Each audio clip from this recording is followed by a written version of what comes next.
time to go over the thigh-high wearing disaster that is Yarelli.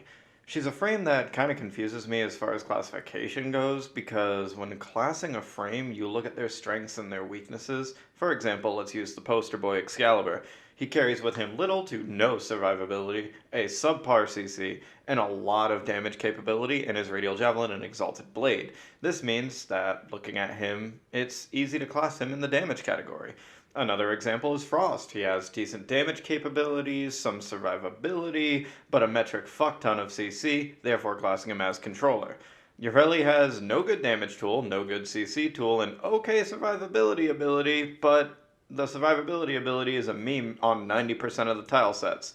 This compounded with a passive that would make you think she's a weapon slinger akin to Chroma and Mirage. The issue is she doesn't slot herself anywhere because she doesn't really fit anywhere. By technical standards, she's a jack of all trades, but she's more akin to a peasant of all trades, as all of her capabilities are subpar. Let's go over them one by one, and I'll explain.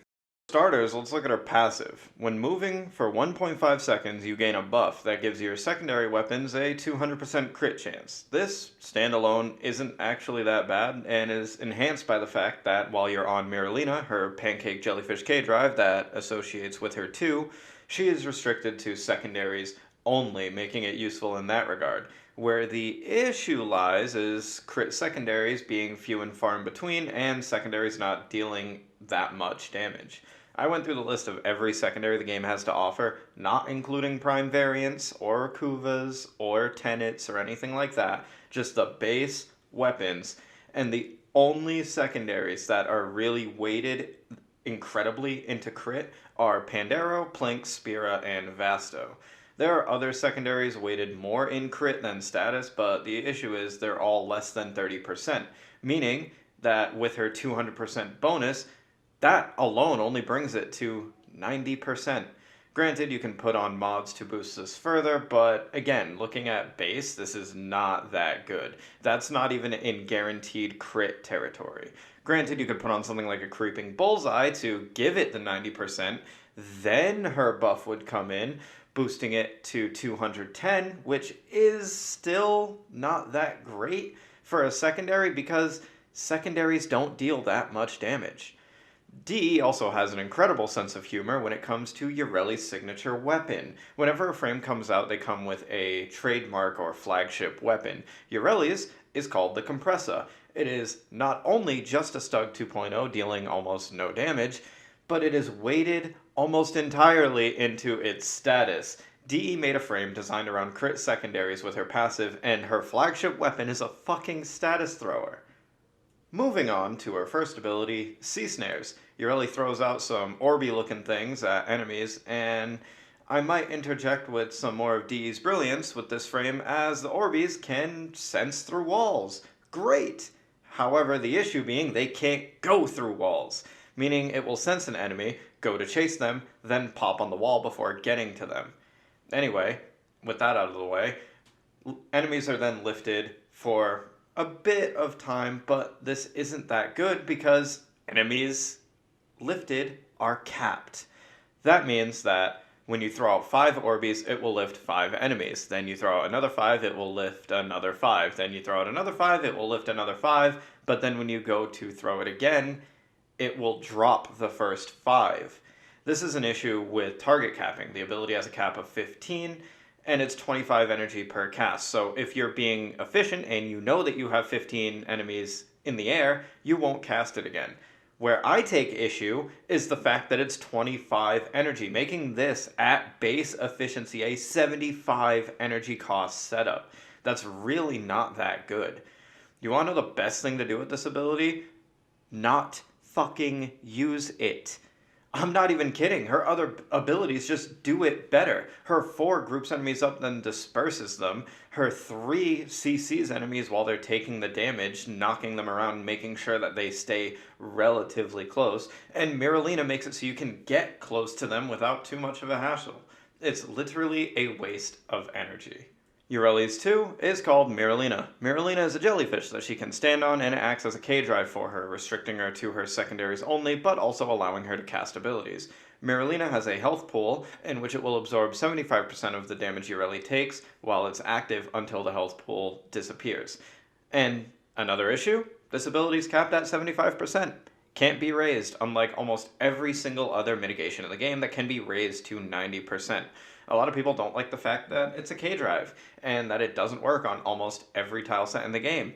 I completely agree. This ability is purely a meme on 90% of the game's tile sets. No matter how good you think you are at K-drives, no matter how much you may like K-drives, they are not practical on 90% of the game's tile sets. And unfortunately, we're not done as to why this ability sucks, because this ability is the only way to use Yarelli. Not just because of the survivability and her being squishy as shit, but because when you play Yarelli, you are locked with every cast, no moving and casting at the same time. However, if you're standing on Miralina, you can walk and cast. As if you're not walking, you're on a K-drive, which makes sense. So not only is it riddled with bad movement for most of the game's tile sets, not only is it bad because its mitigation is shit, but it's nearly required for all of her abilities, meaning you have to be on this for a lot of the game. And holy shit, I wish we were done. But unfortunately, we're not. Ability 3 has some of my biggest complaints because it's so close to being a good ability, but DE kneecaps it, which unfortunately turns it into a shit one. Upon cast, create a ring around you that will deal slash procs to anything that walks into you or you walk into it. This ability's range is locked, which I don't take that much of an issue with, because keeping it at a locked set means that if you need to switch around some mods, you don't have to completely alter your playstyle. What I do take as an issue is after every 3 ticks of an enemy getting hit, they become invulnerable to the ticks for about a second. So it's 3 ticks, wait a second, then restart. I think Dee put this in as a limiter for her to make sure she wasn't too overpowered, but that ship's fucking sailed, and trust me, she is still on the shore. This girl is so far from overpowered that I actually think that she needs a rework in the biggest way possible. As for her 4th ability, Riptide, it literally upends everything that she did with the rest of her kit. Let me explain. Her 1 is designed to hold enemies in place. It does a shit job at it, but it does it. Her 3 is a damage that can't be ranged increase, so you need enemies kind of sticking in place. It does a good job on its own by knocking them around, but you can use the 1 to set up for this. And her 4 literally just picks up everything in the area and then yeets it all over the room. That's all it does. It deals a decent amount of damage. The issue is that its damage scales off of how many enemies you pick up. So, you want to grab a lot of enemies and then send them all over the room. The issue? You have no way to follow up. When you yeet enemies, you can't even re-grab them with the same ability because they're everywhere. The issues in her kit are numerous, and to be honest, I'm half working on a video of ideas of what I would do to completely rework her. But for now, I'm just going to give some augment ideas, as I had to re-record this because Tennocon just happened and they announced an augment for her that is sort of similar to my Blade Barrage augment that I'm going to talk about, but it's not the same, and I do think that my augment would have been better. But for context, she is getting an augment even though I'm giving proposals of my own. The augment seems like it'll be okay, but again, it's not out yet, so I'm not going to put it in this video. Augment 1, Miralina's Protection. While on Miralina, if Yarelli were to be killed, she instead becomes dismounted and becomes invulnerable for 1, 2, or 3 seconds, gaining 50, 75, 100% slash lifesteal. These numbers that I'm going to be talking about in these augments will all scale off of the mod's rank. They're all 3 rank mods, so that's that.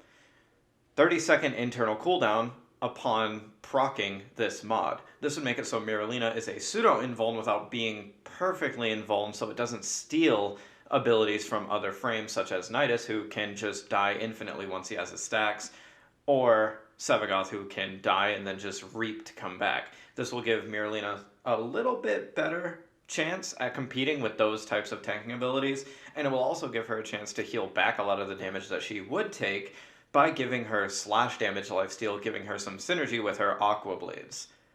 Augment 2, Riptide Surge. Riptide can now have up to 3, 4, 5 instances and doesn't pop immediately. It will instead hold enemies in a suspended state for 5, 10, 15 seconds. And it can be held to explode the enemies. This would make her able to be better at controlling the battlefield, as enemies aren't untargetable in her Riptide, so she can just hold them for a short duration and allow herself and her allies to kill them or at least chunk them. And Augment 3, Blade Barrage. Aqua Blades can now be held and pop in a radius around her 30, 35, 40 meters, dealing 50, 75, 100% of the damage dealt by her Aqua Blades for the duration it was active. Upon popping it, Aqua Blades will deactivate, meaning that you lose that damage, so you'll have to recast Aqua Blades and rebuild it. This will allow Yarelli to run into piles of enemies to accumulate damage, then hold it to pop it to make her at least decent at trash clearing. But again, this doesn't fix the issue that she has with the rest of her kit. These aren't designed as band-aid mods like a lot of augments are designed to be. These are designed to sort of change her playstyle. Miralina's Protection leaning more towards tank, Riptide Surge leaning more towards controller, and Blade Barrage leaning more towards damage. If any of these were to get implemented, that would be neat, but I don't think that they will. If I'm being honest, I think she's going to get entirely reworked. I can't recommend a good build for her, as to be quite honest, nothing seems to feel good. And what I have on the screen right now is the best that I could muster. The only thing I can say is I don't have a pistol amp, so I could recommend trading out my steel charge for a pistol amp, but besides that, that's the best that I can do. As far as recommendations go, I will recommend this to anyone who has a Helminth, as her Helminth ability is actually Aqua Blades, so they put the best ability in her kit onto the Helminth. So you can just take it and put it onto a frame that does essentially that better. I would like to thank you all for watching, and I hope to see you all in the next one.